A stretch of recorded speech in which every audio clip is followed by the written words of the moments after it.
ঢাকায় একটা তথ্য প্রতিবেদন কিছুদিন আগে এবং কয়েক বছর ধরে চলমান, সেটা হচ্ছে ঢাকার বাতাস পৃথিবীর সবচাইতে দূষিত বাতাস। তার নমুনা আপনারা অনেকে দেখবেন, অনেকে দেখছেন, প্রতিবাদ করার জায়গা খুঁজে পাচ্ছেন না, কিন্তু চোখের অগোচরে বা চোখের সামনে আমরা এই দূষিত বাতাসের মধ্য দিয়ে চলাচল করছি।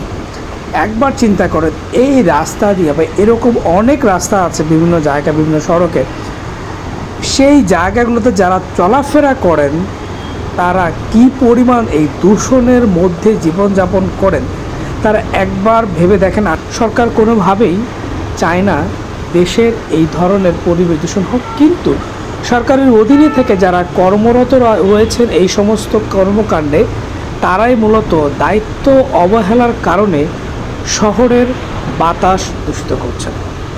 কিন্তু এই নীরব ঘাতক মানুষকে কিভাবে ক্ষতিগ্রস্ত করতেছে তার কোনো সদুত্তর বিচার নেই।